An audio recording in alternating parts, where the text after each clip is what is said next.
Baby Glock hanging on my hip. Grandma in the kitchen, oil popping, probably frying shrimp. Uncle playing bones, yelling, leave them kids alone. When the sun scorched, road dry, watermelon on the porch. Granny stayed on Proctor right there by the tennis courts and poured off the Texas. Old school Lexus, riding around Houston, switching lanes, driving reckless. Hey, yeah. What y'all know about them Texas girls? What y'all know about them Texas girls? What y'all know about it? What y'all know about them Texas girls? What y'all know about them Texas girls? Raised up in Houston, screaming Frenchies over Popeyes. Riding up to Dallas, you know Rudy's on the same side. Now that I'm big and I don't even need me, but you can catch me up in Austin, turning up on 6th Street. You know Six Flags, Riverwalk, Whataburger, Rodeo, State Fair, HEB. Can't forget the Alamo, Beyonce and Selena. Zero on here. What's up? What's up? What's up? It's your girl, Mafia Doll, Brittany E.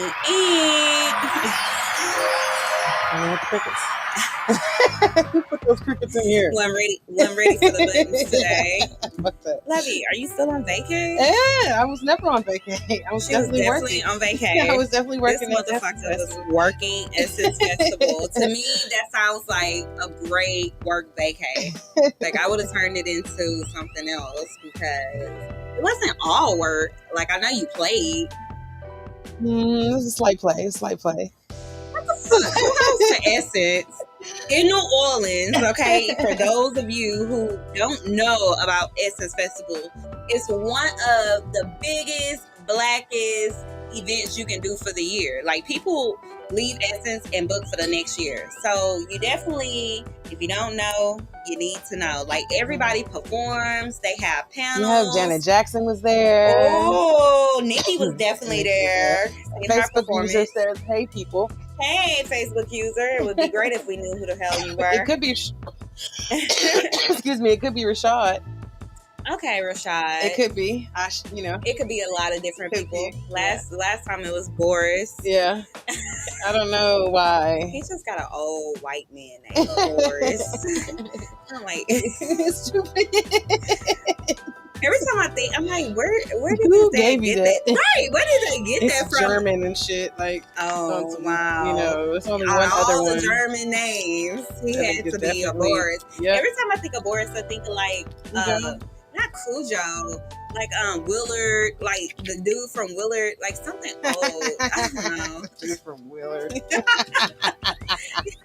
know, with the rats and I shit. know what you're talking about, bitch. It's not for to play with you. No, I'm just saying, like, come on. Out of all the names your daddy could think of, you could have been. And he's the second. He is. Oh my gosh. See, his mom was wrong for that. Yeah. She was like, you know what? Just run that back. Just run that back one good time. At least he didn't he have said, Lovey, it said, well, I'm still blocked. Who is it? Gotta be Rashad. Lovey, I'ma fight you. It's not me. There's no way to block nobody on here. Facebook, yeah. YouTube. We're no not one blocked. is blocking you. Nobody. We're not reading the comments like, oh, we're gonna block you. Yeah. But you can be blocked if you cut up. Now, hold on. I don't even care. I don't even waste my time to go back and read the damn comments. I really want to know why it says that. Somebody Google it. I want to know. Why the fuck does it say that? Who is Facebook user and why can they not? And last week we were not here. The weather was a little bad, and we just decided to take a vacay. But with all that shit going on, it was like the height of Roe versus Wade. Yes. Okay, for all of you who do not know Roe versus Wade, you had to be living under a rock for the past couple of weeks because it's everywhere. Social media, the news, internet, email. You cannot go anywhere without women talking about our rights being taken away from us. Literally, they overturned something that had been in play for centuries, okay? They gave us the right to say, you know what? It's women's choice. You can do whatever you need to do. If you don't want to continue with this pregnancy, you got up until 6 weeks. If you having medical problems and you cannot carry, it's okay for us to terminate. Now, with Roe versus Wade being overturned, absolutely there is no abortions. Now, you have a few states which is very few and in between, that you would have to travel far. The South is not part of those states at all. Like, Texas tried to hold on as long as they could and was like, oh, we'll still offer abortions up to 6 weeks. But while they were debating and going back and forth, it was very impossible for the women, before the judgment got overturned, to even get in and get an appointment with the doctor and get that situation taken care of. So my thing is, why are they always so concerned with what women do with our bodies? It's not like we out here saying, well, you know what? Men should just give vasectomies after so many kids, because, you know, they always want to limit us. My thing is, we just came out of Corona. Okay. We're still in Corona. We never got out of COVID. Like, everyone has stopped talking about it. People are not as sick. People are still getting it, though. They're still getting it, but no one is actually talking about it. Now we have a milk shortage, baby formula milk shortage. They're talking about we're going to have a food shortage that we haven't seen since the 1950s. And you're getting rid of abortions. So it's like setting us up for failure. Yes, you're setting us up for failure, because you're not giving us any leeway. Like, it's almost like you took out those that wasn't healthy, that wasn't strong enough, and now you're like, okay, now go procreate, because we need new human beings. I just feel bad for the people who need abortions outside of leisure, like medically need abortions. Rape victims. Or rape victims. Because a lot of those young girls that start their periods early and end up getting raped. Now, it's so many sides to that. Like, growing up, I had a friend that was a rape victim baby, and he never knew. And his mom kept that from him, but he, everybody else knew their dad. He didn't know his dad. And I remember by the time we got to like middle school, high school, his brother vindictively told him, like, hey, you don't know your daddy because you're a rape baby. So now he's very successful in life. He's a great father. He went to the service, he did all these things, but I know how it affected him and his behavior, how his relationship was with his mom, how it was close, but it wasn't close, if that makes sense. Yeah. And it's just the fact to know, like, damn, every day you wake up, you have to live with this guilt of, damn, like, I don't know your father. It was a traumatic experience on how it happened. How do you even go about and still love your child? Like, that in itself is hard. And it's even harder to explain when your child becomes of age or have siblings, because children are cruel. Siblings don't care about your feelings, mama feelings. Nobody is pre-talking. It's just, this is one of the family secrets and it's out one day. So, that was a hard situation to witness. But then I see on Instagram earlier this week, it's a lady. She's 22 weeks pregnant. Her baby is having seizures inside of her. And I was about to say, what? Yes, inside of her. How did she? Before Roe versus Wade got overturned, she was in the middle of going to go have an abortion to terminate the pregnancy, because the doctor said, hey, we can either do the abortion or the baby has to die in you. Eventually, the baby's gonna die. She keeps having seizures. She loses heartbeat here and there. It was just bad. But now that the judgment got overturned, she has to stay pregnant. So every day she feels her baby suffering and having seizures. And the worst part is she literally has to wait for this baby to die or deliver knowing her baby is going to die. So for those parents who are, going to be suffering, or, it used to be well, your baby's gonna face this. You know, your baby is either gonna be okay, or you know, is gonna have fatal this, fatal that. I don't know. I'm not real big. You know, I never had a baby, but sometimes doctors give you the choice of, do you want to bring your child into this world like this? And they terminate.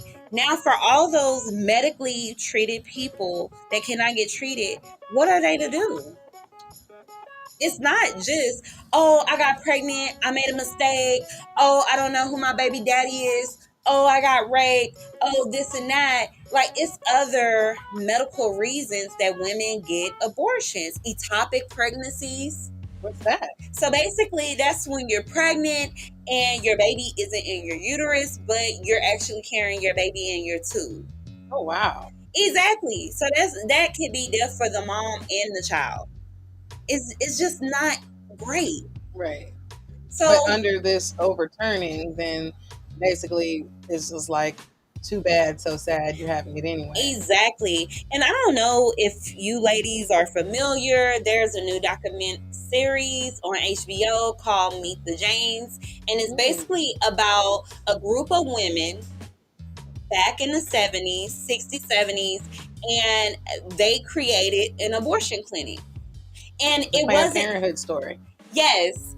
But this is before the Planned Parenthood. This is actually where these group of women, lawyers, nurses, doctors, advocates, they all kind of got together and they start putting numbers in papers, posters, you know, just keeping it very discreet, because they knew that women were going through a crisis and no one was there to help them. Right. Back in the day, women were frowned upon if they got pregnant and wasn't married. True. They couldn't get a job. Education was bad. They got shunned from families. So they were really doing something to help these women be able to continue with their life. Now, you're talking about generations later, and it's like we're back in the Stone Age, because where there's a will, there's going to be definitely a way.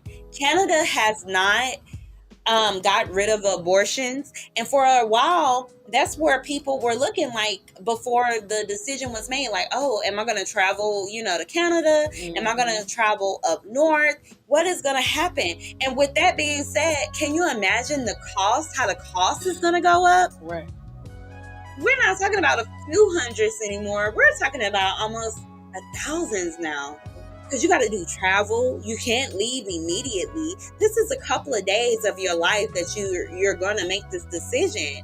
And it weighs heavily on the whole community. Not just women, but the community. And the long-term effect. No one wants to bring in this earth kids that's not love. The system isn't great. The adoption systems aren't all that great. And it's like you're forcing these women to do something that they do not want to do. Women and Black people have no power, no rights. As we continue to get older, look at politics, we're not equal. As much as they try to say we have rights, we have this, we really don't. No. All of it is all constitutionalized and made for a man's world. The only thing women are praised for are having babies, taking care of the household, and maybe making things better and easier. Cooking. But what are we gonna do? I honestly think eventually it's going to get so outrageous that people are still going to go against the rules and they're going to have to do something else. They're going to have to be doing their own. Like I remember back in the day, my grandmother used to say, like, people will use coat hangers. Yes, coat hangers to perform. The voodoo lady. Yes. So I'm thinking, like, y'all want to take us back to this era. You want to take us back to where people are illegally performing procedures. So you can try them. That's how I feel. Like, you just want to try them and see how far it go before someone in the right mind step up and say, hey, enough is enough. That was the reason we ended up with Roe versus Wade, because people were practicing unsafe measures to still carry out what they wanted to be done. Right. And I believe it's being left to the states now, as far as it's at the discretion of the states, rather, instead of it being like a national it is left situation. Up to the states. It's left up to the states. It is left up to the states. But let me tell you something. It was more states that are not wanting to deal with the abortion law than states that saying, you know what, we're still going to offer it. Why do you think that is? I just think it's like weed. They're going to make money off of it. They can, you know what I'm saying? Like, abortions never went out of style. They were making money off of it, period. I just think, you know, they just want to repopulate the earth. But then it's almost like, are we still going to have birth control? Are we still going to have Plan B? Like, yeah, somebody went and did the fool and got all the Plan Bs out the store. Yeah, Sukihana. Now it's a limit. Now it's a limit. Yes, it should be. Yeah, now it's a limit on how many Plan Bs you can actually buy. Yeah. Because after the abortion, like, people like, bitch, I don't want to be pregnant. Right. And Plan Bs are not guaranteed. Like, you can take a Plan B and pop as many as you want, and the baby's still gonna be here. Right. At least people knew with abortion, that is final. I didn't know Plan B was not final. Girl, no. Do you know how many TikToks I done seen with women who's like, oh, I took the Plan B and still ended up with a baby? You have to take that. Take it at the right time. You gotta take that Plan B at the right time. But what if you've been fucking, and you just don't know? That's because that's just irresponsible pussy right there. Like, you gotta keep up with your pussy now. Not, you can't just let it be rude. You told me you gotta. But I'm just saying, some couples don't use protection. Okay. Are not on birth control. For me, I haven't been on birth control in years. So, you know, it's kind of like the pick of the trade. Like, bitch, if you've never been pregnant and you just like, oh, I'm inevitable. You know, it's inevitable I can't get pregnant. Like, bitch, I haven't had it this far. Mm-hmm. You know, we're talking about women in their 30s. You're more cautious about who you fucking these days. And if you're gonna get pregnant. Yeah, and if you're gonna get pregnant, like, by the time you're in your 30s, it's just like, well, bitch, if I'm not pregnant by now, like, if I do get pregnant, I'm just gonna have this motherfucker. You know what I'm saying? Okay. Just gonna have it. But at the same token, a lot of women were not thinking because they still had abortion in play. Like, oh, it's an option. It was always an option for us in my generation. But now it's like, oh, damn, bitch, we really got to start wrapping it up. Damn. For sure. Because with birth control, it's so much that comes with it. The side effects. It's almost like you should pull out a motherfucking to-do list and just pick one of the traits, because you can have seizures, infertility, flashes, it can mess with your hormones, weight gain. That's women number one thing. We don't want to fucking be fat. True. I'm not gonna put hormones in my body to make me fatter just because I don't want to get pregnant. It's going to essentially make you fatter. Exactly. I think that we should maneuver and focus on men getting vasectomies, but then instead of women getting abortions. If they get rid of abortions, then I mean, I feel like that's what should be in place. Yeah. Men have always been able to have kids. My grandfather had 22 kids. Oh my God. Exactly. Grandpa, I have two aunts that I sit in between. Literally, we'll be on the trampoline. Like, are we cousins? No, we not cousins. But you can't be my aunt. Like, we didn't rationalize, like, damn, you can really be my aunt and be the same age. Like, I just knew my grandfather was not still fucking. Mm-hmm. Like, by my lip. I just knew he wasn't fucking. I had an old grandfather. You know what I'm saying? Like, my dad was born while my grandfather was in his 50s. So, wow. Exactly. Grandpa was slanging that big meat. wood. Big meat. Okay, like, He literally married my dad's babysitter and had kids with that babysitter. Okay? So back in the day, man could be a Rolling Stone, have as many kids as they want. True. And it was never no harm, no foul, no harm. Yeah. It wasn't even child support like that back then. Ain't that fucked up? Because niggas also took care of their shit too. Yeah, they did. But they had multiple families and shit. Times were different. They didn't want Susie to know about Mary, so they had to take care of their business. Exactly. You know what I'm saying? Or somebody was getting dropped off at the house that was getting taken care of. I'm just saying, how many old movies you seen with women dropping them damn kids off? Go with your daddy. Go be with your daddy now. Yeah. What's love got to do with it? Childish. And that's how my grandfather looked like. And the little boy pictures when you go in the house. Yeah, like damn, Papa, you was that nigga. God damn, had all the hoes, but it was nothing. And now, when you hear a man who has more than 3, 4, 5 kids, it sounds fucking outrageous. Did you know he not taking care of 3, 4, 5 households unless you're fucking Nick Cannon or damn. And then you just don't give a fuck. Because you like, you know what? This nigga got enough money to take care of. That's what I'm saying. He got enough money to take care of everybody. I don't even care. Like, just show. I'm going to plan everything to show up. That's all I ask. But when you are in a, I don't even know. I feel like we're in a recession, but we're not in a recession. We're titter-tattering with this whole idea of recession. The word is being tossed around. The word of war is being tossed around. There's so much stuff going on that we really don't know what to expect. And you want us to bring children into this world. Mm-hmm. It's so crazy. I feel like men should get a checkup every so often, get asked how many kids they have, and the limit should be 10. The limit should be 10. Because there's motherfuckers out here with 12, 15, 16, 20 kids. It's impossible. It's impossible. It's reckless dick and I hate a nigga when he be like, oh, I ain't get the blood test yet, but the motherfucking kid 12. What the fuck? That is your kid by this point. Like, yours right there. If you haven't got a blood test, it's just yours. That's all I know.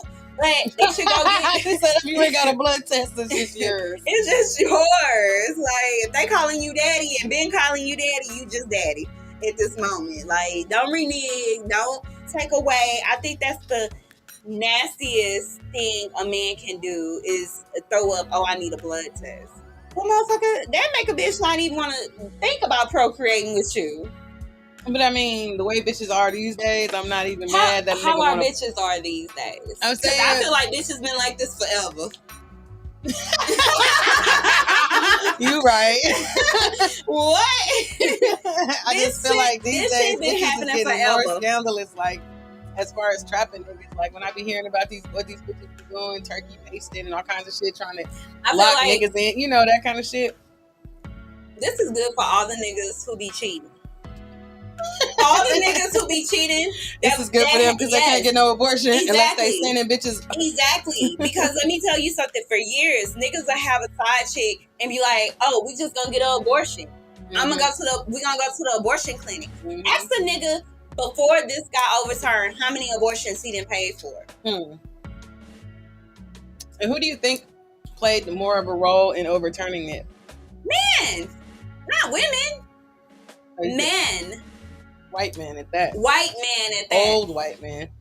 Girl. Old man in general. Black, white, whoever. Because we got black people that's in-house as well. Not at the house, I'm talking about. I'm saying in Congress, in-house, in Senate. Not enough to make a difference. But we have black men there. And it be the judges that actually. And them old white and particular black niggas. Because they ass was part of the abortion crew too. The abortion crew? Yes. Like, I'm not letting no man, black, white, Hispanic, any man. A man is a man. No, I'm not saying we're letting. I'm just saying, like, I just wanted to take a step back and look at who was essentially the majority people that has so much to turn over. We know white people in general do all the rules. Like, still still in Congress, we're considered property as Black people. Mm-hmm. You get what I'm saying? Yeah, the language is still has not changed. It's still places we cannot own land. Facts. And you would think, because we do have Black people in office, that they would have stood up for that. But they don't. So you still have to put it on those Black people that are in power that don't do anything with their power. They play by the rules of the white man. True. Shucking and driving. Exactly. And I feel like it's enough Black power or enough minority power to do what needs to be done to get our rights. I feel like they have placed fear upon all our communities that nobody is willing to stand together and create a force to get what needs to be done. Right. No one. So you might as well say the country is pussy to the white man. We fall under victim to the white man all the time. And we let them tell us what we can and cannot do. And that's why Roe versus Wade got overturned, because we didn't have enough people to say, no, that's not what needs to happen. I agree. So, with all that being said, it has been a hell of a month, because we are so unsatisfied with how that just turned out. And for all the women, babies, doctors who got caught up in the crossfire, it's going to be hell. It's almost going to be like a fucking Underground Railroad to go get an abortion. You're laughing, but I'm serious. No, I'm not laughing. That's because you called it the underground abortion. Yeah. Okay. It's time for a break anyway. And when we get back, we'll talk about some more uplifting and entertainment. Until then, go ahead and take us into break, Miss Lovey. Here we go.